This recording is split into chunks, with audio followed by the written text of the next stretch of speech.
अस्सलाम वालेकुम। क्या हाल है दोस्तों, सब कैसे हो यार आप। अच्छा यार, आज इस टॉपिक के ऊपर आज हम बात करने लगे हैं, वो है मैनेजमेंट ऑफ आपकी ischaemic stroke. Basically management of ischaemic stroke, haemorrhagic stroke नहीं मैंने बोला है इस्कीमिक स्ट्रोक। ठीक है, क्योंकि स्ट्रोक जो है आपका वो बेसिकली होता है दो तरह की, इस्कीमिक और हेमराजिक। लेकिन जो ज़्यादा प्रोपोर्शन ऑफ पेशेंट्स प्रेजेंट करती है हमारे पास वो आती है इस्कीमिक के साथ, दैट इज़ ऑलमोस्ट 80 to 85%। ठीक है, तो आप यहीं से समझ आना चाहिए कि पहले इस्कीमिक स्ट्रोक के बारे में मैं क्यों बात करने लगा हूँ। अच्छा यार, एक और चीज़ का हमें ध्यान रखना पड़ेगा, ये वीडियोस मैं थोड़ी सी लंबी करके बनाऊंगा, तो अगर आप लोग वो व्यूअर्स हैं जो जस्ट एक छोटी सी शॉर्ट वीडियोस के लिए इस चीज़ को देखना चाह रहे हैं, तो मेरे ख्याल में सॉरी, क्योंकि मैं चीज़ों को ज़्यादा डिटेल में बताना चाह रहा हूँ। उसकी मकसद यही है कि ज़्यादा से ज़्यादा डिटेल में अच्छी मैनेजमेंट, अच्छा पीछे कॉन्सेप्ट, पीछे बेसिक्स सारी आपकी क्लियर हों और आपको ज़्यादा सोचना ना पड़े, रट्टा ना लगाना पड़े उस चीज़ के लिए। तो ये वीडियोस उसके लिए हैं जो लोग तो बेसिकली पास करने के लिए, शॉर्ट टर्म भागने के लिए कि यार हमारा टेस्ट जल्दी से पास हो जाए और हम बस पास हो जाएं, तो ये उनके लिए नहीं है। ये बेसिकली उन डॉक्टर्स के लिए हैं जो एक अच्छी life as a doctor pursue करना चाह रहे हैं, जो कोई मरीज़ उनसे डिज़ीज़ पूछे या उसकी मैनेजमेंट पूछे या उनके पास प्रेजेंट करे उसके साथ, तो वो उसको अच्छा डायग्नोज और मैनेज कर सकें। ये वीडियोस उनके लिए हैं। हम चलते हैं आगे आज टॉपिक के ऊपर, इस्कीमिक स्ट्रोक। यार इस्कीमिक स्ट्रोक बेसिकली जो है ना, वो मतलब उसकी एटियोलॉजीज़ में तो मैं नहीं जाऊंगा। एटियोलॉजीज़ आपको ऑलरेडी पता ही है ऑलमोस्ट, कि हाइपरटेंशन और hyperlipidaemia, diabetes, family history, smoking, ये इसकी मतलब कि मोस्ट कॉमन एटियोलॉजीज़ हैं जो कि मॉडिफाइबल रिस्क फैक्टर्स हैं किसी हद तक, फैमिली हिस्ट्री को छोड़ के।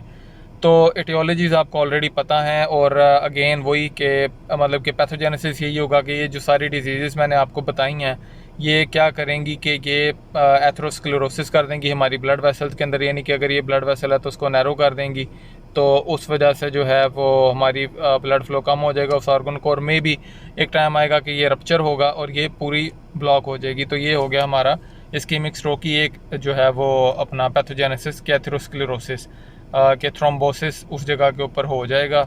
और वहाँ पे अब ये मैं क्यों बता रहा हूँ, ये ऑलरेडी आपको बातें पता है, लेकिन to make things in perspective और आपको आगे जो मैं बात करने जा रहा हूँ वो ज़्यादा अच्छे तरीके से समझ आए उसके लिए। तो अब अगली एटियोलॉजी जो उसके अंदर होगी या मोस्ट लाइकली होती है वो है एम्बोलिज्म। ठीक है, एम्बोलिक स्ट्रोक, कि कहीं से कोई एक टूटा किसी जगह से एथेरोस्क्लेरोसिस और वो टूट के किसी और ब्लड वेसल के अंदर, फॉर एग्जांपल हमारी जो है वो ब्रेन की ब्लड वेसल्स में आ गया, मिडल सेरिब्रल आर्टरी में, एंटीरियर सेरिब्रल आर्टरी में, या इंटरनल कैरोटिड का तो अपना ही मोस्टली टूटता है, तो लेकिन यह है कि इनमें आके ब्लॉक कर दे, तो ये होगा एम्बोलिक स्ट्रोक। ठीक है, और अब ये बेसिकली दो बड़ी जो है वो एटियोलॉजीज़ हैं इसकी। और अगेन कोई लोग इधर ये भी कह सकते हैं कि सर हाइपोटेंसिव भी तो हो सकता है कि ब्लड वेसल वहाँ पे उस जगह पे प्रॉपर सप्लाई नहीं कर पाई ड्यू टू ब्लड लॉस, या अगेन मतलब हो सकता है, नो डाउट, लेकिन वो और तरीके से प्रेजेंट करेगा। ज़्यादा कॉमन जो प्रेजेंटेशन है वो इन्हीं दो की है। ठीक है, तो हम इसके ऊपर ज़्यादा फोकस करेंगे अभी। अब हम यहाँ से चलते हैं आगे, तो मैं ज़रा सी बात करूँगा डायग्नोसिस के बारे में, उसके बाद आ जाऊँगा मैं डायरेक्ट मैनेजमेंट के बारे में, क्योंकि आपको पहले डायग्नोसिस पता होना चाहिए, उसके बाद आप मैनेज करोगे अकॉर्डिंगली।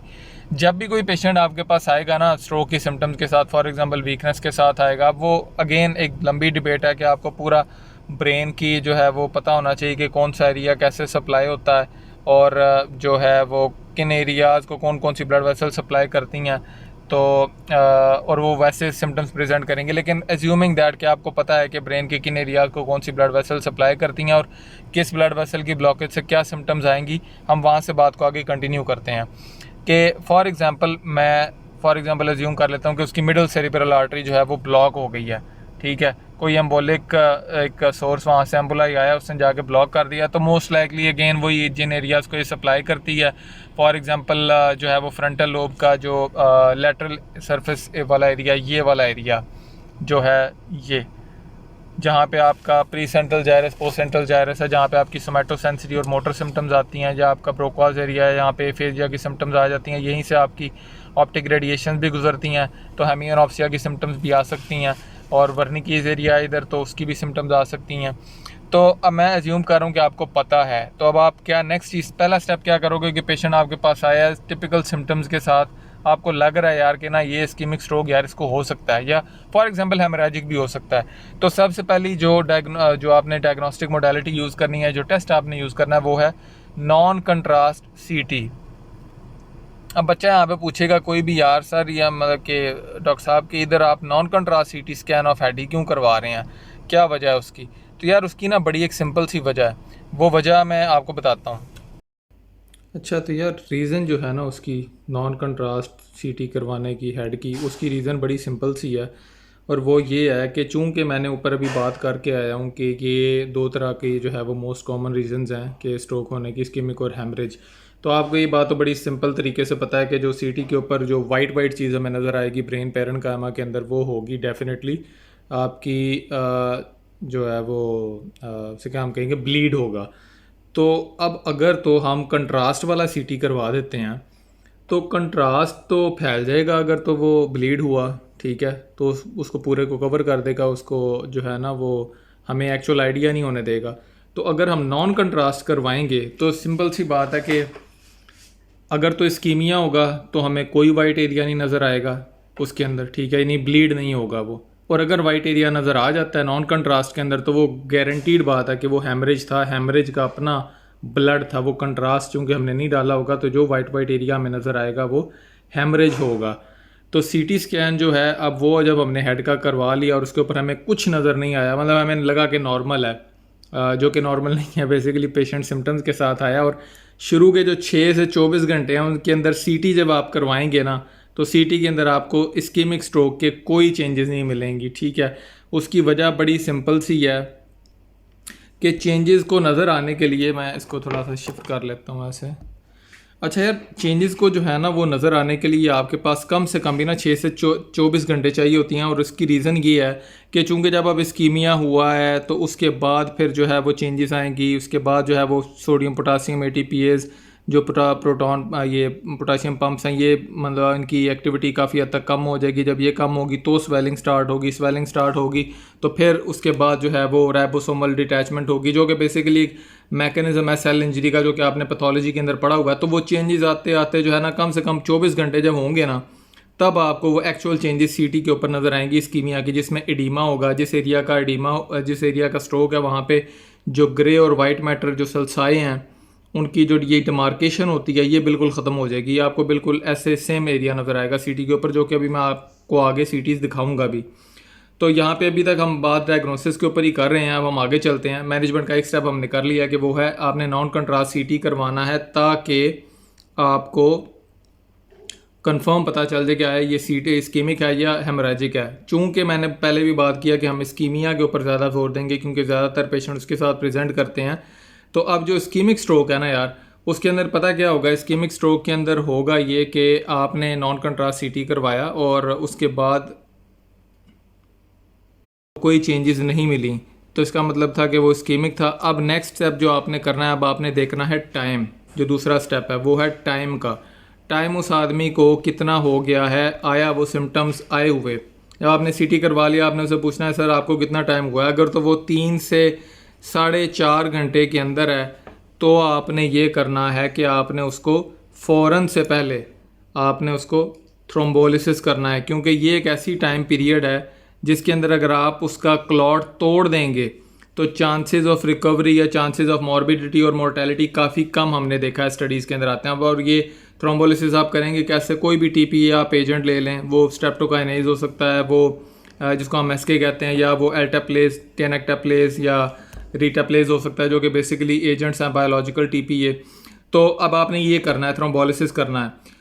थ्रोम्बोलिसिस फॉर एग्जांपल यहाँ पे अब एक बच्चा सवाल कर सकता है कि सर अगर वो 3 या 4.5 घंटे से ज़्यादा हो गया, ऊपर हो गया, तो फिर आप क्या करेंगे? फिर सीधी सी बात है कि फिर आप करेंगे नो थ्रोम्बोलिसिस, फिर आप उसको थ्रोम्बोलाइज नहीं करेंगे जनाब, ठीक है। उसकी भी अलग से रीज़न है क्योंकि उसमें हमने कोई सिग्निफिकेंट डिफरेंस नहीं देखा आज तक के जिन पेशेंट्स को अगर हमने किया हो थ्रोम्बोलाइज जो कि 4.5 घंटे के बाद आए थे सिम्टम प्रेजेंटेशन के, तो उन्हें कोई फ़ायदा ऐसा सच नहीं हुआ। लेकिन अब मैं यहाँ पे आपको ना एक बड़ा क्रूशल और की एक एल्गोरिथम बताने लगा हूँ जो कि काफ़ी आसान हो जाएगा डॉक्टर्स के लिए भी, एज स्टूडेंट्स भी और एज प्रोफेशनल, मतलब के सब के लिए वो बड़ा एक सीधा सा तरीका है। वो सीधा तरीका ये है कि सबसे पहले पेशेंट आया सिम्टम्स के साथ आपके पास और आपको पता चल गया कि यार ये आपको लग रहा है कि ये इसका ना यार ये इस्केमिक स्ट्रोक है, आपने करवाया उसका नॉन कंट्रास्ट सीटी हेड, ठीक है। नेक्स्ट चीज़ आपने अगेन मैंने बता दिया कि आपने उसकी देख ली टाइमिंग, ठीक है। टाइमिंग अब आपके पास 3 तरह से आ सकती है। और 3 तरह से कैसे आएगी, सॉरी ये इसको इरेज कर लेते हैं, काफ़ी गंद पड़ जाएगा। पहले भी 2-3 लोगों ने शिकायत की है कि सर आप जो है ना वो सही नहीं कराते, गंद डाल देते हैं। तो अब यहाँ पे एक विंडो तो ये है कि आप 3.3 या 3.5 आवर्स के बाद अगर आ रहा है पेशेंट, तो वो मैंने पहले बता दिया, और आपने ना उसको थ्रोम्बोलाइसिस करवा देना। He is eligible for thrombolysis. एक है पेशेंट, वो आएगा हमारे पास जनाब 4.5 टू 24 आवर्स की विंडो के अंदर। यहाँ पे आप उसको नहीं करवाएंगे थ्रोम्बोलाइज, यहाँ पे आप कह देंगे सर नो थ्रोम्बोलिसिस। ठीक है, अब ये सर आगे मैं बताता हूँ आपको क्या रीज़न है, क्यों और कैसे नहीं। एक पेशेंट है, वो आ रहा है बिल्कुल ही मतलब 24 घंटे से भी ज़्यादा हो गया वो आ रहा है। एट टाइम्स होता है जब आप पेरिफेरी में पेशेंट आता है, या जो लोग इतनी केयर नहीं करते हैं चीज़ों की, वो इग्नोर कर देते हैं चीज़ों को, तो उसमें तो आपने बिल्कुल ही स्ट्रेट अवे, यहाँ से मैं आपको नीचे ले जाता हूँ, स्ट्रेट अवे आपने एक काम करना है। आपने सिंपल जो पोस्ट इस्कीमिक मैनेजमेंट होती है ना पेशेंट के स्ट्रोक की, ठीक है, जो कि क्या होती है वो मैं बताता हूँ अभी। आपने सिंपल उसका जो डायग्नोस्टिक जो है वो टियोलॉजी की तरफ आपने जाना है। आपने उसकी ईसीजी, टेलीमेट्री, डायग्नोस्टिक, उसका डुप्लेक्स अल्ट्रासाउंड करवाना है। ठीक है, डुप्लेक्स, ताकि आपको पता चले कि सोर्स ऑफ दैट एम्बोलाई और थ्रोम्बोसिस क्या था। आपने ईसीजी करवा ली, आपको पता चल जाएगा एट्रियल फिब्रिलेशन तो नहीं है। आपने उसकी बाकी जो है वो कोमॉब्स देखनी है, लेकिन मेनली बताने का मकसद है कि आपने ये करना है और एस्पिरिन फटाफट दे देनी है जैसे ही वो होता है, ताकि ज़्यादा जो रिस्क है उसका वो काफ़ी हद तक कम हो जाएगा। ऐसे ये तो वो पेशेंट था जो 24 घंटे के भी बाद आ रहा है। अब ये जो 2 पेशेंट आए हैं यहाँ पे, आपके पास एक था 3 से 4.5 घंटे के अंदर जिसको आपने थ्रोम्बोलाइज कर दिया, और एक था जिसका 4.5 से 24 घंटे के अंदर था और आपने थ्रोम्बोलाइज नहीं किया। अब इन दोनों का आपने क्या करना है, इसको थ्रोम्बोलाइज करने के बाद और इसको ना थ्रोम्बोलाइज करने के साथ आपने दोनों का सीटी एंजियोग्राम करवाना है। सीटी है जिसको हम कहते हैं हेड एंड नेक। ठीक है, जब आपने जनाब ये सीटी एंजियोग्राम करवाना है तो उसके बाद आपको 2 चीज़ें मिलेंगी अपने इसके अंदर। एक चीज़ तो ये होगी कि आपको यहाँ पे सीटी एंजियोग्राम के ऊपर ना आपको ब्लड वेसल की प्रॉपर वो लाइनिंग नज़र आएगी कि blood vessel clearly blood flow कर रहा है, कंट्रास्ट उसमें से गुजरता हुआ जाएगा, पूरी वाइट नज़र आएगी आपको ब्लड वेसल। लेकिन अगर कहीं पे ब्लॉकेज है तो वहाँ पे वो ब्लैक या डार्क एरिया आपको नज़र आएगा, यानी कि फ्लो वॉइड होगा, फ्लो वहाँ से होगा नहीं। तो इसका मतलब है कि वहाँ पर अभी भी क्लॉट मौजूद है। तो अब ऐसी सिचुएशन के अंदर आपने क्या करना है कि अब आप जब देख रहे हैं कि जी अब इसको मैं एक नाम दूंगा, large vessel occlusion LVO is positive, ठीक है, और large vessel occlusion is negative. तो जब लार्ज वेसल ओक्लूजन पॉजिटिव होगी यानी कि वो प्रेजेंट है, तो फिर जनाब आपने करनी है मैकेनिकल थ्रोम्बेक्टमी। अब मैकेनिकल थ्रोम्बेक्टमी क्या होती है? मैकेनिकल थ्रोम्बेक्टमी में हम बेसिकली ये करते हैं कि हम एक इंटरवेंशन करते हैं। हम उसके अंदर जो एक प्रोब या जो है ना वो गाइड वायर पास करते हैं, एक कैथेटर पास करते हैं रेडियल आर्टरी से, और हम रेडियल आर्टरी से होते हुए brachial artery and then again brachial artery से axillary artery, subclavian artery से आर्च ऑफ एओर्टा, और आर्च ऑफ एओर्टा से internal cerebral, internal common carotid, internal carotid, and then again हम अपनी ब्रेन की सर्कुलेशन में जाते हैं और उसको फॉलो करते हुए कैथेटर को अंडर फ्लोरोस्कोपिक जो है वो गाइडेंस, या हम देख रहे होते हैं कि ये कैथेटर गाइड वायर कहाँ से गुजर रही है। जहाँ पे हमें फ्लो वाइड नज़र आ रहा होता है वहाँ पे जाके हम उसको क्लॉट को रिट्रीव कर लेते हैं। तो ये हो गया अगर लार्ज वेसल ओक्लूजन पॉजिटिव थी ऑन CTA। जब आपके पास पेशेंट आया था 3 से 4.5 घंटे की सिम्टम ऑनसेट के अंदर, जब आपने थ्रोम्बोलाइज किया उसमें भी आपने ये करना है। एक पेशेंट जो 4.5 से 24 घंटे के अंदर आ रहा है और उसको थ्रोम्बोलाइज नहीं किया तो उसके अंदर भी आपने ये करना है। फॉर एग्जांपल अब पेशेंट आया इस्कीमिया की सिम्टम्स के साथ, स्ट्रोक, इस्कीमिक स्ट्रोक के सिम्टम्स के साथ, आपने नॉन कंट्रास्ट CT किया, पॉजिटिव आ गया उसका, आपको लगा कि यार हेमरेज नहीं है, तो ये लाजमी बात है कि इस्कीमिक स्ट्रोक होगा। और उसके अलावा आपने टाइमिंग भी देखी तो टाइमिंग में वो फॉल नहीं कर रहा था थ्रोम्बोलाइसिस करने की उसके अंदर। और यहाँ पे एक मज़े जो है ना वो एक और बात है कि थ्रोम्बोलाइसिस की इंडिकेशन और कॉन्ट्रा इंडिकेशन है, वो मैं भी आपको इसके बाद बताऊंगा इस एल्गोरिथम के बाद। अब पेशेंट फॉर एग्जांपल 15 घंटे के बाद आया तो थ्रोम्बोलाइसिस तो आप उसका नहीं कर सकते, तो आपने उसका CT एंजियोग्राम करवाया, उसके अंदर अब आपको लार्ज वेसल ओक्लूजन मिल गई, तो उसके अंदर भी आपने मैकेनिकल थ्रोम्बेक्टमी करनी है। अब इन कंट्रास्ट एक पेशेंट आता है, सिम्टम ऑनसेट हुई है, नॉन कंट्रास्ट CT करवाया, उसका आपको लगा कि यार इस्कीमिक स्ट्रोक है, और आपने उसका अगेन वो 1.5 घंटे के अंदर आ गया, आपने थ्रोम्बोलाइसिस किया, आपने वेट किया, और फिर आपने दोबारा CT एंजियोग्राम जब करवाया तो उसकी भी पॉजिटिव थी, तो आपने उसकी भी मैकेनिकल थ्रोम्बेक्टमी करनी है। ठीक है, लेकिन अगर दोनों सिचुएशन में नहीं आती तो आपने उसकी मैकेनिकल थ्रोम्बेक्टमी जो है वो आपने नहीं करनी। उसको आपने जो है वो मैकेनिकल थ्रोम्बेक्टमी नेगेटिव, मतलब मैं कर रहा हूँ कहने का मकसद है कि नहीं करनी।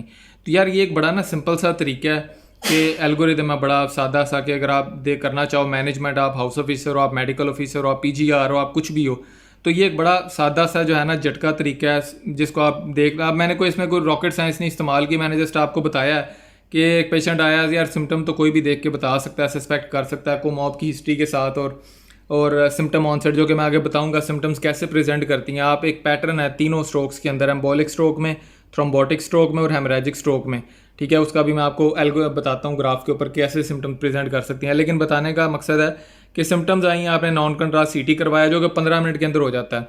ऊपर एक बात मैं करना चाह रहा था, यहाँ पे किसी बच्चे के जहन में सवाल आया होगा, सर एमआरआई क्यों नहीं करवा लेते, उसके ऊपर तो जल्दी पता चल जाएगा। लेकिन मेरे जान मसला ये है कि जब आप एमआरआई करवाओगे सीटी जो है, सबसे अच्छी बात यह है कि बहुत जल्दी हो जाता है, ठीक है।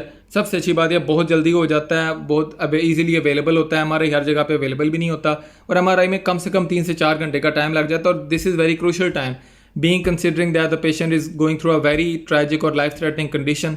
तो उसके लिए हमें मैनेजमेंट जल्दी जल्दी डिसाइड करना है कि हमने क्या करना है। एमआरआई नो डाउट अगर आप करवाओगे तो with in 2 to 3 hours, even with in minutes आपको फाइंडिंग्स मिल जाती हैं एमआरआई के ऊपर कि इसको आया स्कीमिक स्ट्रोक है, बड़ी क्लियर कट फाइंडिंग्स। लेकिन हमारा वो मकसद नहीं है। जब हमने नॉन कंट्रास्ट सीटी करवाया था, हेमरेज नहीं था, तो हमें पता था कि यार ये नॉन कंट्रास्ट सीटी के ऊपर इस्कीमिया ही हो सकता है। तो आपने नॉन कंट्रास्ट सीटी करवा लिया, आपने सिम्टम्स देखी, आपने टाइमिंग देखी, टाइमिंग अगर नहीं है तो आपने अगेन टाइमिंग अगर थी तो थ्रोम्बोलाइज करो, वेट करो, उसके बाद सीटी एंजियोग्राम करवाओ। लार्ज वेसल ओक्लूजन नहीं है तो उसकी नॉर्मल मैनेजमेंट की तरफ अब आप आ जाओ, वही पोस्ट इस्कीमिक स्ट्रोक की, ठीक है। लेकिन अगर उसको यहाँ पे लार्ज वेसल ओक्लूजन है तो मैकेनिकल थ्रोम्बेक्टमी करो। जब मैकेनिकल थ्रोम्बेक्टमी कर लो तो फिर आप दोबारा इधर आ जाओ उसके पास, जो कि कन्वेंशनल पोस्ट इस्कीमिक स्ट्रोक की मैनेजमेंट है। इस्कीमिक स्ट्रोक की आपने उसकी कॉज फाइंड आउट करनी है कि डुप्लेक्स अल्ट्रासाउंड करवाना है कि इंटरनल कैरोटिड से तो नहीं गया, कोई एम्बुलेंस कोई ईसीजी करवानी है, एट्रियल फिब्रिलेशन से तो नहीं गया, और आपने साथ उसको एस्प्रिन देनी है।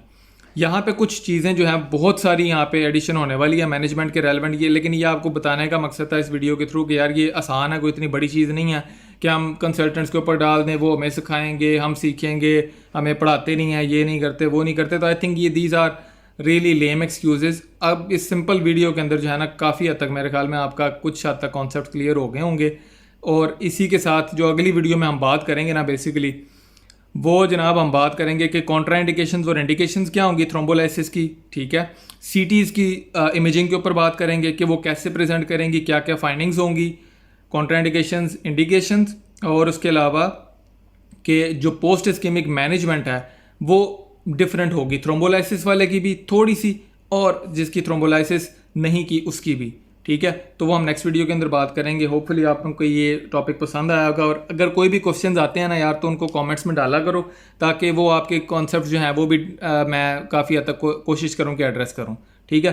तो ये वीडियोस अगेन उन लोगों के लिए हैं जो ज़्यादा डिटेल में अच्छा समझना चाहते हैं, अच्छा पढ़ना चाहते हैं। यार मेडिकल साइंसेज में आप लोग आ तो गए हो माशाल्लाह, बहुत अच्छी बात है, लेकिन मकसद अगेन वही है कि आधी फिरदौस, आधी गाइटन, आधा कैप्लान के लेक्चर, आधा कोई क्यू बैंक करके ना मेडिसिन नहीं आगे प्रैक्टिस होने वाली। तो आपको सिंपल सादा उसूल पता होने चाहिए, वो जब आप जान लोगे तो आपके लिए प्रैक्टिस करना, नंबर लेना भी आसान हो जाएगा, मेडिसिन की फील्ड भी आसान हो जाएगी, और प्रोफेशनली भी आप काफ़ी अच्छे चांसेस होंगे आपके प्रोग्रेस करने के। तो कोई भी क्वेश्चन हो तो उसको डालें कमेंट सेक्शन के अंदर, इंशाल्लाह ताला वो मैं एड्रेस करूँगा।